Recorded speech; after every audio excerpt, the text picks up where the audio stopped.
नमस्कार दोस्तों, आज की क्लास के अंदर आपका बहुत बहुत स्वागत है। दोस्तों, इससे पहले हमने अध्ययन कर चुके थे किशोरावस्था पूरी की पूरी। अब देखिए दोस्तों, आज हम जो अध्ययन करने वाले हैं वो अध्ययन करने वाले हैं कि छोटे छोटे बालकों के अंदर जो मानसिक विकास होता है, जो उनका बौद्धिक विकास होता है, वो किस प्रकार से होता है और किस किस वैज्ञानिक ने उस विकास के संबंध में, छोटे छोटे बच्चों के मानसिक विकास के संबंध में क्या क्या सिद्धांत दिए, उन सिद्धांतों को हम आज पढ़ने वाले हैं। ठीक है दोस्तों, तो देखिए दोस्तों, सबसे पहले हम पढ़ने वाले हैं जीन पियाजे को। ठीक है, किसको? जीन पियाजे को। तो देखिए दोस्तों, जीन पियाजे जो थे वो थे मूलतः जो निवासी थे वो स्विट्जरलैंड के थे। ठीक है दोस्तों, कहां के? स्विट्जरलैंड के।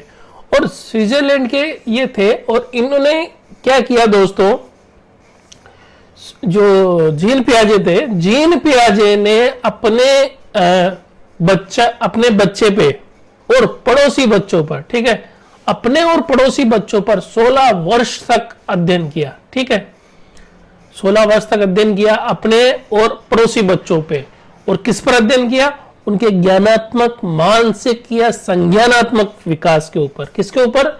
संज्ञान, ज्ञानात्मक या मानसिक विकास के अध्ययन पर, मानसिक विकास का उन्होंने अध्ययन किया। ठीक है दोस्तों, 16 वर्षों तक अपने पड़ोसी बच्चों के मानसिक विकास का अध्ययन किया और एक सिद्धांत दिया कि छोटे छोटे बच्चों का जो मानसिक विकास होता है, जो बौद्धिक विकास होता है, वो किस किस स्टेप से होके गुजरता है, कितने स्टेप है उसके मानसिक विकास के अंदर। तो इन्होंने जो सिद्धांत दिया, उस सिद्धांत का नाम है संज्ञानात्मक विकास का सिद्धांत। ठीक है दोस्तों, क्या नाम है? संज्ञानात्मक विकास का सिद्धांत।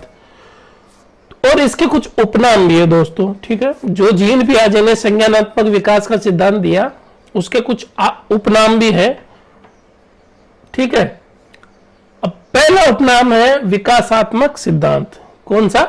विकासात्मक सिद्धांत। विकासात्मक सिद्धांत क्यों बोलते हैं? क्योंकि ये मानसिक विकास या संज्ञानात्मक विकास को दर्शाता है। ये सिद्धांत किसको? विकास को दर्शाता है। किस विकास को?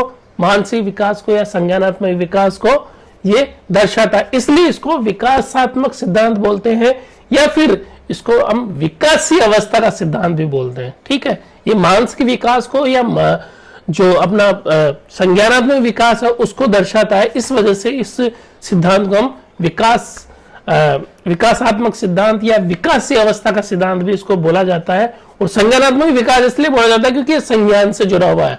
और संज्ञान का मतलब समझते हो ना? संज्ञान का मतलब है जो ज्ञान का सर्वोच्च बिंदु होता है। ज्ञान का जो सर्वोच्च बिंदु होता है वो होता है संज्ञान।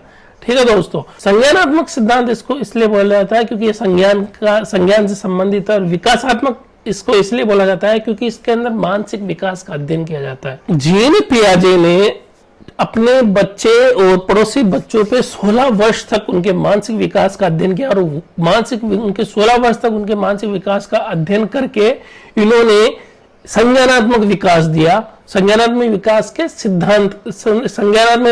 सिद्धांत दिया इन्होंने। ठीक है, संज्ञानात्मक विकास का सिद्धांत देके और उसको सिद्धांत को इसने 2 रूपों या 2 भागों में प्रस्तुत किया। कितने भागों में? 2 भागों में या 2 रूपों में उस सिद्धांत को प्रस्तुत किया। पहला है संगठन, ठीक है, और दूसरा है अनुकूलन। पहला क्या हो गया? संगठन, दूसरा हो गया अनुकूलन। और अनुकूलन को इन्होंने 2 भागों में विभाजित किया। पहला है आत्मसातीकरण और दूसरा विशिष्टीकरण। ये क्या होता है अभी आगे हम देखेंगे इसको पूरा। तो दोस्तों देखिए, यहाँ पे जो जीन पियाजे ने अपने 16 साल के बच्चे के ऊपर उनके मानसिक विकास का अध्ययन किया और संज्ञानात्मक विकास का सिद्धांत दिया। और संज्ञानात्मक विकास के सिद्धांत को इसने 2 रूपों 2 भागों में बांटा। पहला है संगठन, दूसरा है अनुकूलन। ठीक है, अब अनुकूलन जो बिंदु है, जो भाग है, जो रूप है, उसको 2 भागों में बांटा इसने। ठीक है, उसके 2 भाग किए अनुकूलन के, आत्मसातीकरण और विशिष्टीकरण। ठीक है दोस्तों, अब यहाँ पे देखिए, सबसे पहले देखिए संज्ञान क्या होता है? संज्ञान होता है ज्ञान का सर्वोच्च बिंदु। ठीक है दोस्तों, अब देखिए जो पहला जो इसका संज्ञानात्मक विकास के सिद्धांत का जो पहला भाग या पहला रूप है वो है संगठन। ठीक है, अब संगठन के अंदर क्या है? प्रत्यक्षीकरण कृत एवं बौद्धिक सूचनाएं प्राप्त करना। ठीक है, पहला क्या है इसके अंदर पॉइंट, संगठन। संगठन का अर्थ यह होता है प्रत्यक्षीकरण करना। प्रत्यक्ष मतलब चीजों को देखना, उसको प्रत्यक्ष देखना, प्रत्यक्षीकृत करना उसका, ठीक है। किसी भी चीज का, किसी भी वस्तु का, किसी भी विषय का को प्रत्यक्षीकृत करना, प्रत्यक्षीकरण उसका करना, खुद डायरेक्ट उसको देखना, ठीक है। उसको प्रत्यक्षीकृत देखने के बाद में उससे सूचनाएं प्राप्त होती है। उन सूचनाओं को, ठीक है, उन सूचनाओं को अपन अपने दिमाग के अंदर, हमारी ज्ञानेंद्रिया उस सूचनाओं को अपने दिमाग के अंदर लेके जाती है, ठीक है। तो बन गई बौद्धिक सूचनाएं, और वो बौद्धिक सूचनाएं प्राप्त की जाती है सबसे पहले, ठीक है दोस्तों। पहले प्रत्यक्षीकरण किया गया, फिर बौद्धिक सूचनाएं उससे प्राप्त की गई। ये कौन से बिंदु में आता है? संगठन के अंदर, ठीक है। ये कौन से बिंदु में आया? संगठन के अंदर। अब संगठन के अंदर दूसरा जो संगठन के अंदर क्या आया? प्रत्यक्षीकरण करना, बौद्धिक सूचनाएं प्राप्त करना, प्रत्यक्षीकरण करके बौद्धिक सूचनाएं प्राप्त करना। दूसरा बिंदु है इसका अनुकूलन। अनुकूलन है पूर्व ज्ञान और नवीन ज्ञान के मध्य संतुलन करना, ठीक है। पूर्व ज्ञान और नवीन ज्ञान के मध्य संतुलन करना। देखो दोस्तों, संगठन में प्रत्यक्षीकरण किया, बौद्धिक सूचनाएं प्राप्त की।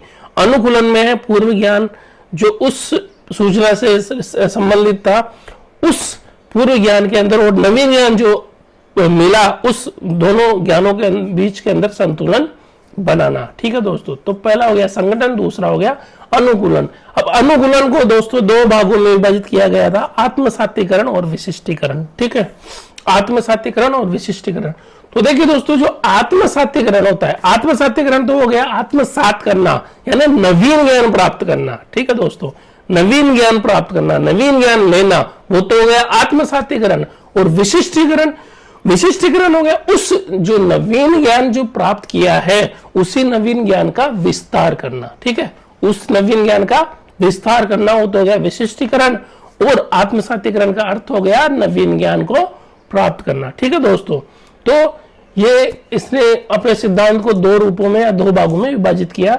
और पहला भाग है संगठन, दूसरा है अनुकूलन। और अनुकूलन को दो भागों में विभाजित किया इसने, आत्मसातीकरण और विशिष्टीकरण।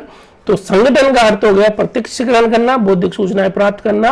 और अनुकूलन का अर्थ हो गया पूर्व ज्ञान और नवीन ज्ञान के मध्य संतुलन बनाना। अब संगठन को, अनुकूलन को इसने दो भागों में विभाजित किया। पहला है आत्मसातीकरण। आत्मसातीकरण का अर्थ हो गया नवीन ज्ञान को प्राप्त करना।